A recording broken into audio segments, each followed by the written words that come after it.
ప్రభు అంటున్నాడు. సంగతి చూద్దాం ఇప్పుడు 4వ వచనం. ఆయనను మొదట నీకుండిన ప్రేమను నీవు వదిలితవని నేను నీ మీద ఒక తప్పు ఒకటి మోపవలసి ఉన్నది. ఎన్ని తప్పులు? ఒక తప్పు మోపవలసి ఉన్నది. ఒక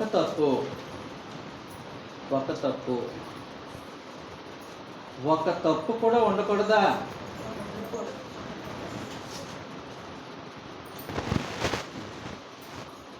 ఒక తప్పు కూడా ఉండకూడదా? ఆ స్థాయి మనుషులు, అన్ని సంగతులు నేర్పింపబడిన వారు ఒక తప్పు కూడా చేయకూడదా? దేవుని సంకల్పం అంతా నేర్చుకున్నారు. అపోస్తలుడైన పౌలు ప్రత్యేకించి వాళ్ళకి నేర్పించాడు. సంఘ పెద్దలు ఉన్నారు. ఇలాంటి అభివృద్ధి పొందినటువంటి ఈ స్థానిక సంఘంలో ఒక్క తప్పు కూడా ప్రభు పర్మిషన్ ఇవ్వడా? ఒక్క తప్పును కూడా ఆయన సహించలేడా? అంటే మనకు అర్థం కావాలి, ఆయన కొన్న మనుషులలో ఆయన స్వాస్యమైన జనాంగంను ఎంత పరిపూర్ణమైనటువంటి స్థితిలో ఆయన చూడాలనుకుంటున్నాడు.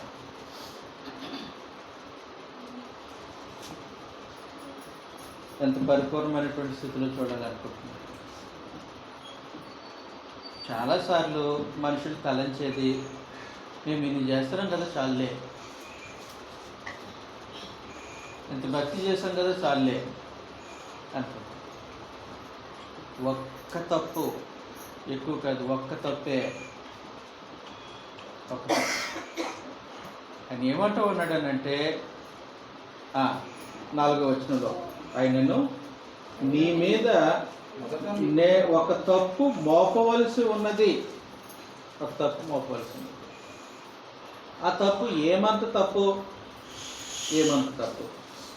నీవు ఒకసారి ఆలోచన చేస్తే 2వ అధ్యాయం 20వ వచనంలో కూడా తుయతైరా స్థానిక సంఘంలో ఎక్కువ తప్పులు లేవు, ఒక్క తప్పే. ఆయనను నీ మీద తప్పు ఒకటి నేను మోపవలసి ఉన్నది. ఏమనగా తాను ప్రవక్తిని చెప్పుకొనుచున్న యెజబెలు స్త్రీని నీవు ఉండనిచ్చుచున్నావు. అదిగో వీళ్ళకి ఒక తప్పే. ఈ తప్పు ఏంటంటే సహవాస దోషం. వీళ్ళు చేసిన తప్పు. ఎఫెసీ స్థానిక సంఘంలో కూడా ఒక తప్పే. ఆ తప్పు ఏంటంటే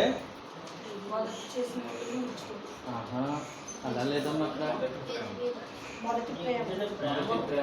మొదటి ప్రేమను విడిచిపెట్టావు. అంటే ప్రేమ లేదని చెప్పట్లే, నువ్వు కనపరిచిన ప్రేమ మొదటి స్థాయిలో లేదు అని. ప్రభు మీద ప్రేమ తగ్గింది. ప్రేమ లేకుండానే ఇన్ని పనులు చేశారా? ప్రేమ సన్నగిలినా సరే ఇన్ని పనులు చేశారా? పనులు కనబడుతున్నాయి కదా, వాళ్ళ సహనం కనబడుతుంది కదా, వాళ్ళ ఓర్పు కనబడుతుంది కదా, వాళ్ళ వ్యక్తిత్వం కనబడుతుంది కదా. అయినా సరే ప్రభు వారి మీద ఒక తప్పు మోపాడు. నీ మొదటి ప్రేమను కనపరచలేదు. అంటే జాగ్రత్తగా చూడండి. ప్రభువైన యేసు ఆయన మనుషుల పట్ల కనుపరిచినటువంటి ప్రేమ చెక్కు చెదరని ప్రేమ. అది తరిగిపోయేది కాదు. సంఘం పట్ల ఆయన చూపినటువంటి ప్రేమ కరిగిపోయేది అంతకంటే కాదు. ఆయన ప్రేమ స్థిరమైనది, శాశ్వతమైనది. అవునండి. ఆయన ప్రేమ ఎలాంటిదనంటే సంఘములో ఒక ముడతైన కళంకమైన లేకుండా ఉండటానికి తన్ను తానుగానే బలిగా అర్పించుకున్నాడు ప్రభువైన యేసు. అది ఆయన ప్రేమ. అంతగా ప్రేమిస్తున్నటువంటి ప్రభు తాను ప్రేమించినటువంటి సంఘం నుంచి తిరిగి ఆయన ప్రేమను ఎదురు చూస్తున్నాడు. లోపం లేని ప్రేమను ఎదురు చూస్తూ ఉన్నాడు. లోపం లేని ప్రేమ ఎదురు చూస్తూ ఉన్నాడు. మొదటి ప్రేమ అన్నాడు. అంటే బాప్తిస్మం పొందిన మొదటి రోజుల్లో ఫ్యాన్ వేసుకోండి,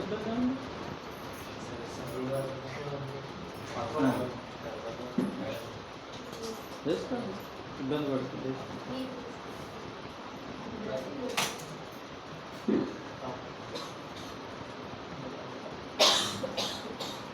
మొదటి ప్రేమ. బాప్తిస్మం పొందిన తొలి రోజుల్లో, సంఘ సహవాసంలో ఉన్న తొలి రోజుల్లో సాధారణంగా ఏం జరుగుతుందని అంటే, ప్రతి సంఘ కార్యక్రమానికి, ఆరాధనకి, సంఘంలో జరిగే పనులన్నిటికీ ఉత్సాహంగా పాల్పొందుతూ ఉంటారు. తర్వాత కాలం గడిచే కొద్ది ఉత్సాహము సన్నగిలు పడుతుంటూ ఉంటారు. ప్రభు అంగీకరిస్తాడా? అది ఆయన కొలుసుకుంటూ ఉంటాడు ప్రేమని. ప్రేమ పెరిగిందా, అలాగే ఉందా, తగ్గిందా? అలాంటి హక్కు ఆయనకు ఉంది. అలాంటి హక్కు ఆయనకు ఉంది. కాబట్టి వాస్తవానికి అది దైవత్వం యొక్క స్వభావం. దైవత్వం యొక్క స్వభావం. తండ్రి అయిన దేవుడు కూడా ఇశ్రాయేలుతో నిబంధన చేశాడు కదండి. ఇశ్రాయేలుతో నిబంధన చేశాడు. ఎక్కడ చేశారు? సీనాయి పర్వతంలో పర్వతం దగ్గర చేశారు. సీనాయి పర్వతం మంచి సిటీ మధ్యలో ఉంది కదండి. అరణ్యంలో ఉంది. అరణ్యంలో దేవుడు ఇశ్రాయేలుతో నిబంధన చేసినప్పుడు ఇశ్రాయేలీలు దేవుని పట్ల కలిగి ఉన్నటువంటి ప్రేమ ఎలాంటిదో అని మాట్లాడుతూ ఉన్నాడు. ఇర్మియా గ్రంథం 2వ అధ్యాయం. ఇర్మియా గ్రంథం 2వ అధ్యాయం.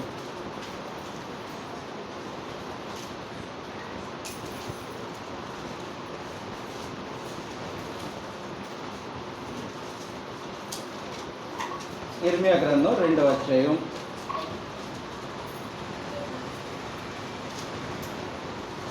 మొదటి నుంచి. మరియు యెహోవా వాక్కు నాకు ప్రత్యక్షమై ఇలాగ సెలవిచ్చెను, నీవు వెళ్ళి యెరూషలేము వాసుల చెవులో ఇలాగు ఈ సమాచారము ప్రకటింపుము. యెహోవా సెలవిచ్చున్నదేమనగా, నీవు అరణ్యములోను విత్తనములు వేయదగని దేశంలోను నన్ను వెంబడించుచు నీ యవ్వన కాలములో నీవు చూపిన అనురాగమును నీ వైవాహిక ప్రేమను నేను జ్ఞాపకం చేసుకొనుచున్నాను. అది సంగతి.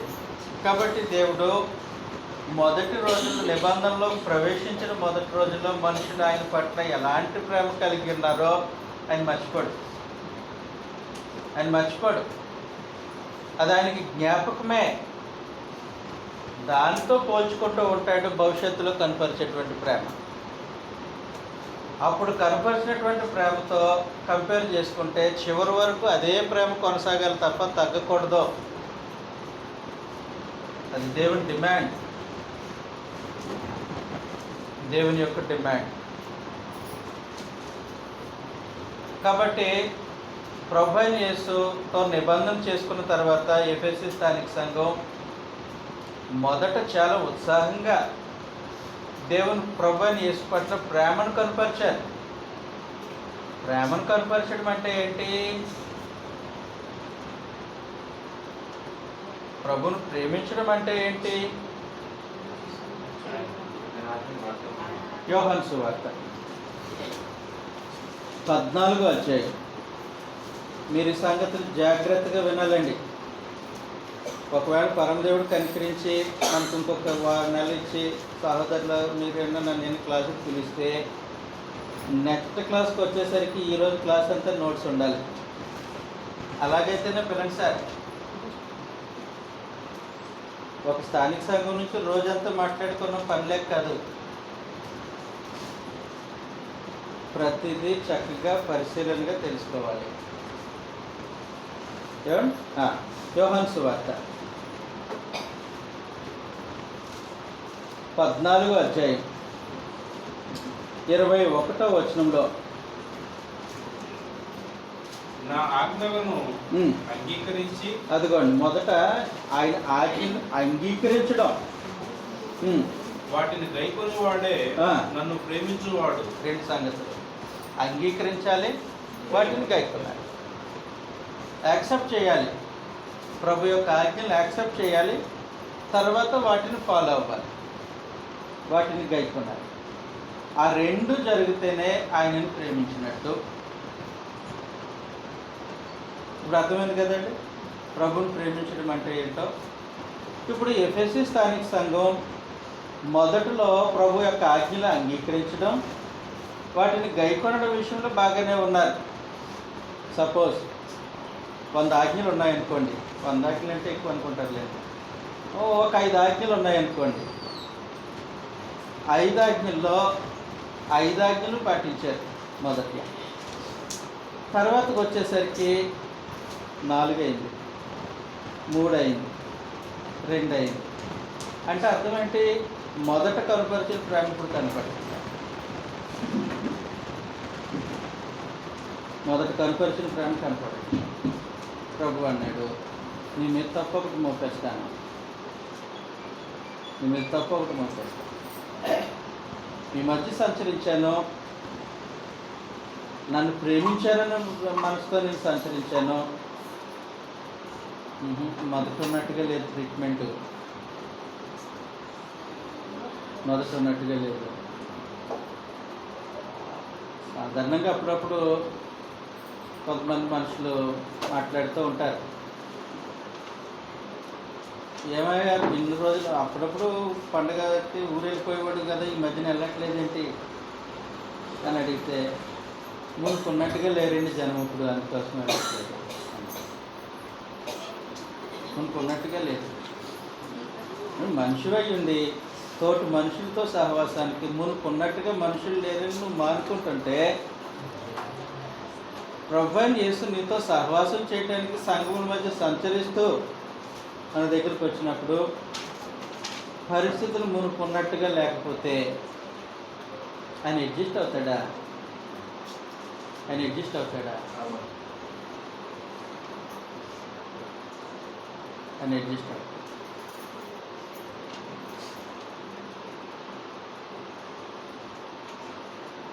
నిజంగా జరిగిన సంగతి చెప్పాలి. హైదరాబాద్లో ఒక సహోదరుడు ఉన్నాడు, ఆయనకి 2 కుమార్తెలు.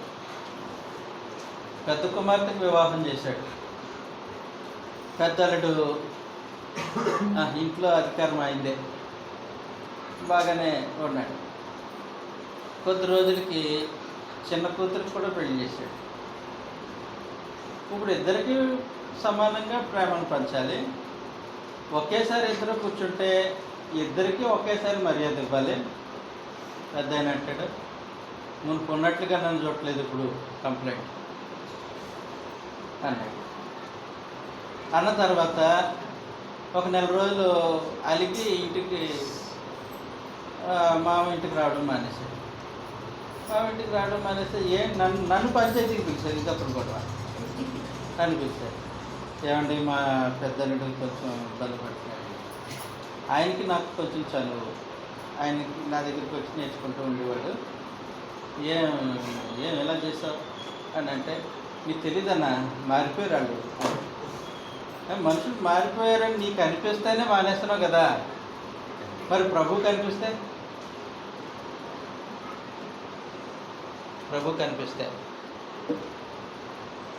మొదట్లో హృదయంలో ప్రభుని ప్రతిష్ఠించుకున్న రోజుల్లో ఏదైనా మొదటి స్థానం ప్రభుత్వం. ఇప్పుడు స్థానం మారింది, ఇబ్బంది పడిపోతున్నాడు. ఆయన ఇబ్బంది పడిపోతున్నాడు. అంత బాగానే ఉంది, మీరు క్రియలు బాగానే చేస్తున్నారు, మీ సహనం బాగానే ఉంది, మీ కష్టం బాగానే ఉంది, తమరు అపోస్తులు కాకే అపోస్తులు అని చెప్పుకున్నటువంటి వారిని పరీక్షిస్తున్నారు. తర్వాత నా నామం నిమిత్తము భారం భరించి అలసిపోలేదన్నారు. అంతా బాగానే ఉంది, కానీ ఉన్నట్టుగా నన్ను ఇప్పుడు ప్రేమించట్లేదు.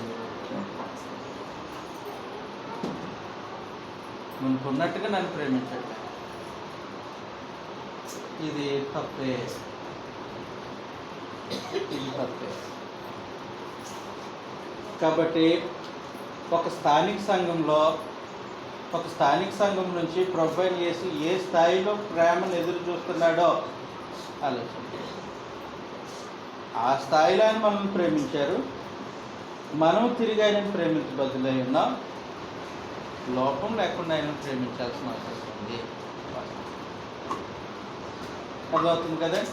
రైట్, ముగించేసుకుందాం. ఇంకా నీవు ఏ స్థితి నుండి పడితేవో అది జ్ఞాపకం చేసుకుని మారు మనసు పొంది ఆ మొదటి క్రియలను చేయు. అది సంగతి. నువ్వు ఏ స్థితి నుండి పడుతువో, ప్రేమించే స్థాయిలో తగ్గిపోయావు, అది నువ్వు పడిపోయిన స్థితి. ఇప్పుడు ఆ మొదటి క్రియలను జ్ఞాపకం చేసుకొని మారు మనసు పొంది ఆ మొదటి క్రియలను చేయము. అట్లు చేసి నీవు మారు మనసు పొందితేనే సరి. చేసి నీవు మారు మనసు పొందితేనే సరి. లేని ఎడల నేను నీ యొద్దకు వచ్చి నీ దీపస్తంభమును దాని చోటు నుండి తీసివేస్తున్నాను. మారు మనసు పొందు. మారు మనసు పొందితేనే సరి అని వార్నింగ్ ఇచ్చేసారు. మారు మనసు అని అంటే మనం ఏం చేయడం మానేసామో, గతంలో చేసి ఇప్పుడు ఏం చేయడం మానేసామో ప్రభుకి, అవి మరలా చేయాలి. ప్రార్థన చేసావు, ఇప్పుడు మానేసావు, ఏం చేయాలి? మళ్ళీ ప్రార్థన చేయాలి. సంఘ కార్యక్రమాల్లో చురుకుగా పాల్గొనేవాడు, ఇప్పుడు మానేసావు, ఇప్పుడు ఏం చేయాలి? మళ్ళీ చురుకుగా పాల్గొనాలి. బైబిల్ చదవడం మానేసావు, ఇప్పుడు ఏం చేయాలి? మారు మనసు పొందడం అంటే ఆయన ఆజ్ఞను పాటించడం మానేసావు, ఇప్పుడు ఏం చేయాలి? నువ్వు ఏ స్థితి నుండి పడుతువో ఆ క్రియలు మొదటి మళ్ళా చేయి. అరగంట ప్రార్థన చేసేవాళ్ళు ఎంతమంది ఉన్నారు? రోజుకు ఒక అరగంట. అలవాటుగా అరగంట ప్రార్థన చేసేవాళ్ళు ఇప్పుడు 10 నిమిషాలకు వచ్చారనుకోండి, ఏం చేయాలి? ఇప్పుడు గంట ప్రార్థన చేసేవాళ్ళు ఉన్నారు, ఇప్పుడు మానేసి అరగంటకు తెచ్చావు, ఇప్పుడు ఏం చేయాలి? ఏం చేయాలి? కనీసం రోజులో ఒక 2 గంటలు బైబిల్ చదివేవాళ్ళు ఖాళీ లేక చదవడం మానేశారు, మరి ఇప్పుడు ఏం చేయాలి? బైబిల్ తరగతులకి, ఆరాధనకి మానకుండా అటెండ్ అయ్యేవారు గతంలో, ఇప్పుడు అప్పుడప్పుడు అడపదడప మానేస్తున్నారు. ఏం చేయాలి మారు మనసు పొందడం అంటే? నువ్వు ఏ స్థితి నుండి పడుతావో ఆ మొదటి క్రియలు మరలా చేయి. ఆ చేయడంలో నేను ప్రేమను చూస్తాను. ఆ చేయడంలో నువ్వు నన్ను ప్రేమించడంలో తరిగిపోలేదని సంగతి అర్థం చేసుకుంటా. కాబట్టి మారు మనసు పొందు. అది ప్రభు ఎఫెసీ స్థానిక సంఘానికి ఇచ్చిన సమాచారం. ఎఫెసీ స్థానిక సంఘానికి ఇచ్చిన సమాచారం చదివేసేద్దాం. 7వ వచనంలో, చెవిగా వాడు ఆత్మ సంఘములతో చెప్పుచున్న మాట వినుగాక.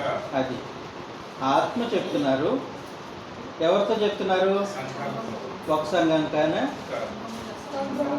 సంఘములు ఎన్నున్నాయో వాటన్నిటికీ చెప్తున్నారు సందేశాలు.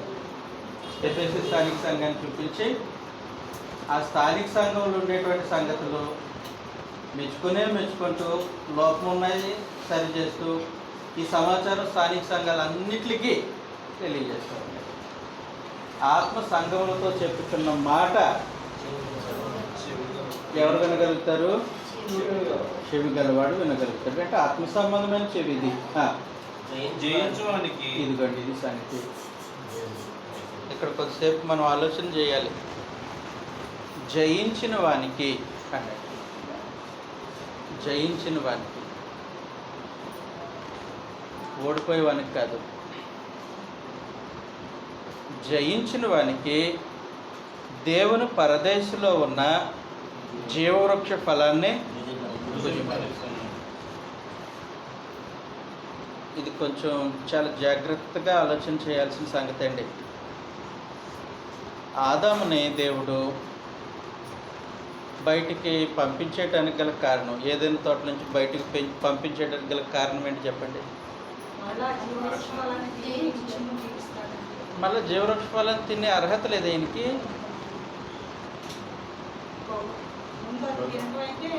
అవును, ఇప్పుడు అర్హత లేదా? అర్హత లేదు. ఎలాగ అర్హత కోల్పోయాడు? ఓడిపోయాడు. శోధన జయించడం మానేసి ఓడిపోయాడు. ఓడిపోయినాడు, నీకు జీవవృక్షం ఎందుకు, బయటికి వెళ్ళిపో. ఓడిపోయావు నువ్వు, ఓడిపోయినాడికి జీవవృక్షం దేనికి, నువ్వు బయటికి వెళ్ళిపో అని పంపించేసి. ఓడిపోయిన వాడు జీవవృక్ష ఫలాన్ని తినకూడదు కండిషన్. కాబట్టి ఏదైనా తోట ద్వారంలో జీవవృక్షానికి వెళ్ళే మార్గంలో కెరేబుల్ని పెట్టేశాడు, అగ్నిజ్వాలను పెట్టేశాడు. మరలా లోపలికి వెళ్ళకుండా. ఓడిపోతే ఇంత తిరస్కారమా? మరి మొదటి ప్రేమను కొనసాగించడంలో ఓడిపోతే, బాప్తిస్మం పొందిన తొలి దినాల్లో కలిగినటువంటి ఉత్సాహము, దేవుని ప్రభు పట్ల ప్రేమ కొనసాగించకుండా చలగిలిపోతుంటే జయించాడు అనుకుంటారా? ప్రేమను కొనసాగించడంలో జయం కావాలి మనిషి. ప్రేమ చల్లారిపోకుండా ఉండడంలో విజయం కావాలి. ప్రభువుని ప్రేమించే విషయంలో తగ్గుముఖం పెట్టకుండా ఉంటే విజయం. అలాగ జయం పొందిన వారికి దేవుడు ఏం చేస్తాడన్నారు? ప్రభు పరదేశంలో ఉన్న జీవవృక్ష ఫలాన్ని పూజింపజేస్తాడు. ఒకసారి జీవవృక్ష ఫలం తింటే ఏమవుతుంది? జీవిస్తాం. దేవునితో నిరంతరము ఆరోగ్యకరమైనటువంటి బాంధవ్యం, సత్సంబంధం కలిగి ఉంటాం. అదే జీవం కదా. జయించే వాళ్ళకి దక్కుతుంది. కాబట్టి ప్రభు ఏమన్నారనంటే, జయించువానికి దేవుని పరదేశంలో ఉన్న జీవవృక్ష ఫలమును భుజింపనిచ్చును. అది ఇది ఎఫెసీ స్థానిక సంఘానికి ప్రభు అయిన యేసు అందించినటువంటి సమాధానం. అప్పుడు ఒక పత్రిక వెళ్ళింది, ఇంకో పత్రిక వెళ్ళింది, ప్రకటనలో ఇంకొక వచ్చిన సమాచారం పడుతుంది. అది వాళ్ళకి మాత్రమేనా? మనందరికీ క్రీస్తు ప్రభు సంఘాలు ఎక్కడైతే ఉన్నాయో వాళ్ళందరికీ సమాచారాన్ని ఎఫెసీ పత్రిక నుండి, ఎఫెసీ సంఘం ఇచ్చినటువంటి సమాచారం నుండి తెలియదు. ఇది సంఘం.